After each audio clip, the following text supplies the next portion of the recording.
failure of DCG. It looks like they're starting to shell off assets. And something that came by my desk recently is that Coindesk is either raising money or attempting to actually get acquired. So I've been through the grapevine talking to people, looking into things and trying to figure out what the price is. And it looks like the price is probably going to be hovering somewhere around $200 million if somebody was just go and buy the thing outright, or at least that's what they're asserting they're worth. Now, I haven't seen any books or financials, but I've been hearing that gross profit was hovering somewhere around 50 million. So it'd be interesting to see what the EBITDA is and what the ratios are, as well as the projections that they have. On January 19th, Charles Hoskinson, the founder of Cardano, expressed interest in purchasing the cryptocurrency news outlet Coindesk. Although he acknowledged that the company appeared to be overpriced at its $200 million valuation, he stated that he would consider the purchase after conducting a review of the firm's financials. Hoskinson has a broad interest in media and is focused on how to restore journalistic integrity. He believes that certain media outlets have pushed specific agendas in the past, such as FTX funding the block, and that this could be changed if readers were financially incentivized to fact-check media houses. He suggests that readers could use NFTs to interact with news stories in a new way, viewing each story as a living object. Hoskinson believes that incentivizing readers to fact-check and interact with the reporting would protect the independent reporting of the media and also prevent Cardano from influencing the media reports. He believes Coindesk is overpriced because he thinks it would be more cost-effective to invest between $5 to $10 million to build a much more decentralized organization that would outcompete its rivals in the nearest years. He also stated that Coindesk lacks a metaverse component and a good video side. He acknowledged that the firm was trying to build its video product, but added that it was not popular. He also suggested Coindesk could enter into several partnerships, citing how a partnership with crypto analytics firm Messari would benefit both firms. Here's more of what Charles had to say, but before we do that, if you like finance videos, please support our channel by liking the video, subscribing, and dropping your questions or comments below. Why am I interested in an asset like this? Coindesk or Cointelegraph or anything. Actually, for years, I've thought about what would make an elite media institution and what are some of the things required. As you know, we've been a recipient of some extremely bad media, some just because they didn't take the time to really research and deeply get into things, and some because there was actually an agenda to defame. So we find out a little later on that FTX gave the block a large sum of money or agents of that organization to write articles in a certain direction. Cointelegraph is actually owned by an oligarch, and there's some shady stuff there. And everybody wants to basically have a media outlet and use that as a way to express influence in the space. Okay, so our chain is great and this other chain is bad. My interest on the media side is actually more broad in that I would like to figure out how to get to journalistic integrity again.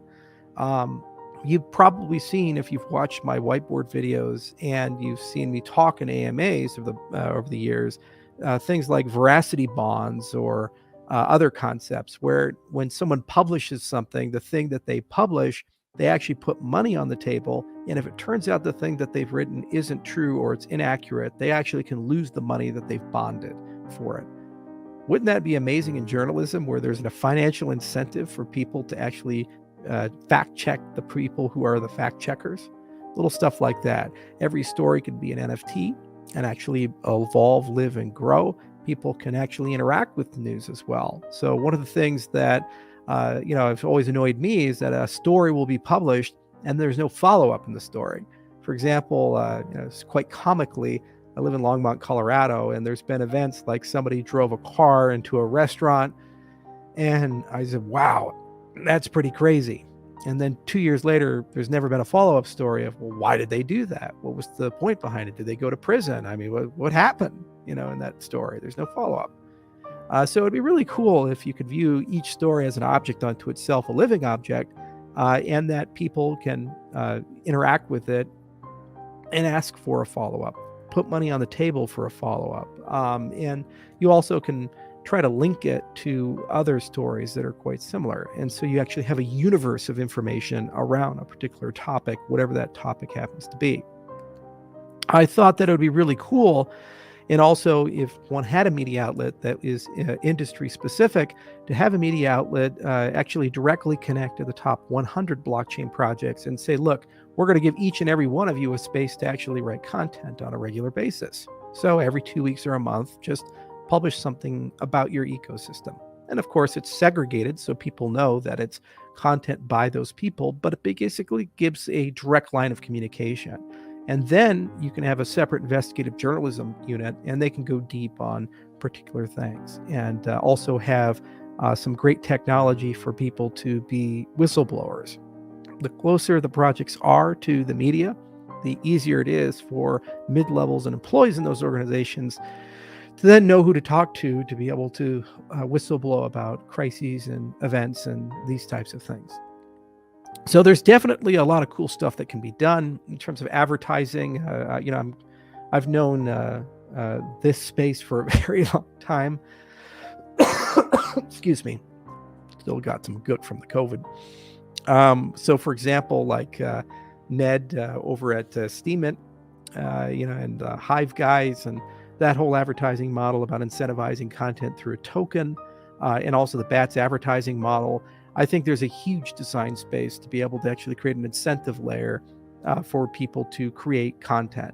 So if you could find a way to bundle community-driven content, community interaction with content, integrity mechanisms like veracity bonds, and dedicated spaces for the projects of the industry to regularly write things by market cap, you probably could construct a really amazing media outlet. The question is, what real value does Coindesk as an entity have? I mean, they have a pretty good events unit, and it'd be interesting to dig into the financials and see how profitable it really is, but Consensus is a huge conference, and there's certainly something there. And they have a pretty decent operation that Barry was able to finance the construction of, to the point where they get a lot of readers, and there's certainly a lot of impact there. At 200 million, I do believe it's a bit overpriced, and so there has to be more to that number than where it's at.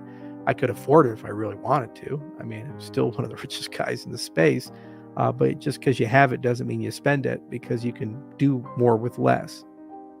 It may make sense, if one wanted to make that kind of financial commitment, to take $5 or $10 million and actually start up a much more decentralized organization, incubate and grow it, and take it to a point where it would basically outcompete all of its near neighbors.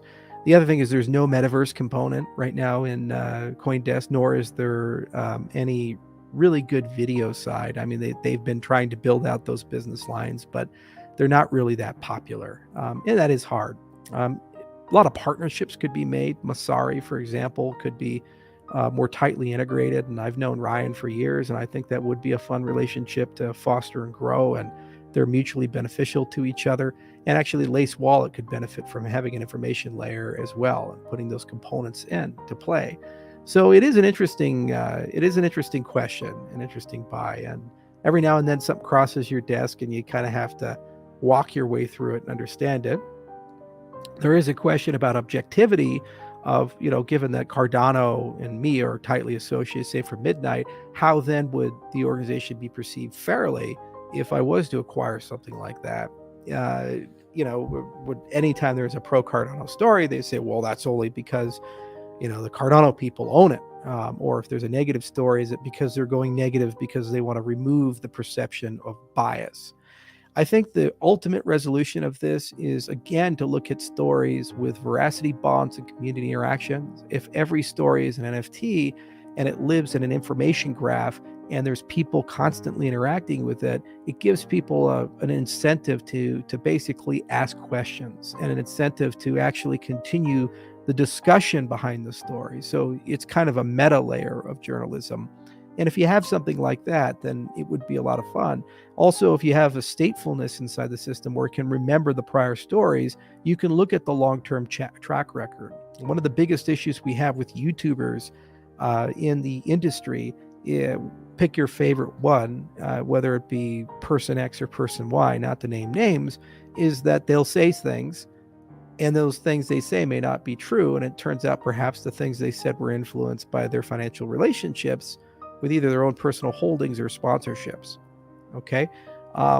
So, I will get into a particular person because he's become so egregious, but Max Kaiser is actually a great example. We broke Ethereum on his show, Cardano on his show. He issued his own token, Maxcoin. He actually was one of the first to talk about Litecoin, and actually was quite friendly with the altcoin space. Somewhere, something short-circuited, and he went to Team Orange, and now everything is a scam except for Bitcoin, and each person who's now working in the altcoin space is evil and a bad person. He even compared me to Epstein because we took PPP money.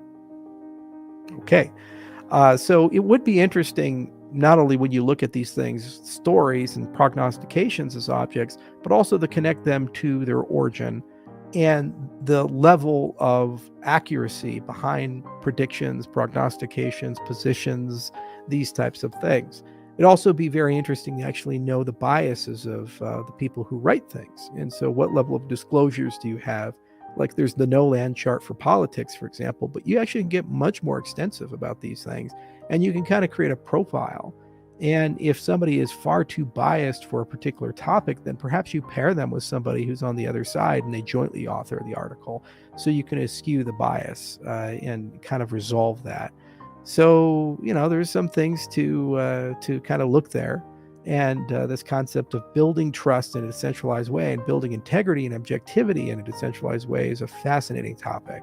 And so the concept of Coindesk being the organization to do that would be a real fun thing to explore. But at that price point, unless the financials are pretty phenomenal, it does seem to be overpriced. So we'll see. But it is a great opener of a broader conversation of, should it be a priority of the cryptocurrency space to aspire to build better journalism?